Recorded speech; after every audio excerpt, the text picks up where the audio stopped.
वालेकुम नाजरीन, मैं हूं आपकी मेज़बान हुमैरा इकबाल। सितंबर के गर्म दिन और ठंडी रातें। सितंबर का महीना साल का वो हिस्सा है जब मौसम में तब्दीली की पहली झलक नजर आने लगती है। ये वो वक्त होता है जब गर्मी की शिद्दत अभी बाकी होती है, लेकिन रातों की ठंडक आहिस्ता आहिस्ता महसूस होने लगती है। दिन और रात के इस तज़ाद में कुदरत की खूबसूरती और हैरत अंगेज तवाज़ुन नुमाया होता है। सितंबर के दिन अब भी गर्म होते हैं, जैसा मौसम गर्मा अपनी आखिरी सांसें ले रहा हो। दोपहर की धूप तेज होती है और इसका असर ज़मीन पर वाज़े नज़र आता है। लोग दिन के औकात में सायादार जगहों की तलाश में रहते हैं और गर्मी की तपिश से बचने के लिए पानी और मशरूबात का ज़्यादा इस्तेमाल किया जाता है।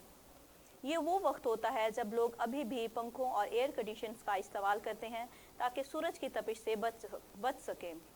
इसके बरक्स जैसे ही सूरज गरूब होता है, हवा में एक खुशगवार तब्दीली आती है। रात के वक्त हवा में खनकी महसूस होने लगती है। ये ठंडी रातें एक तरह की राहत का एहसास दिलाती हैं, जो दिन भर की गर्मी को भूलने का मौका फराहम करती हैं। लोग रात को खुली हवा में बैठना पसंद करते हैं, जहां हवा के ठंडे झोंके जिस्म को पुरसकून करते हैं।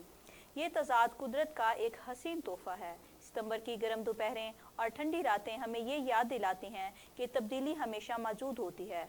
गर्मी और ठंडा का ये इम्तिजाज एक मखसूस लुत्फ़ फराहम करता है, ख़ास तौर पर जब हम शाम के वक्त बाहर बैठकर रात की ठंडी हवा का मज़ा लेते हैं। सितंबर की ये गर्म दिन और ठंडी रातें एक खूबसूरत याद होती हैं। जब दिन की मुशक्क़त के बाद रात को आराम मिलता है, ये वो वक्त होता है जब लोग अपने ख़ानदान या दोस्तों के साथ रात की हवा का लुत्फ़ उठाते हैं और कुदरत की इस खूबसूरत तब्दीली को महसूस करते हैं।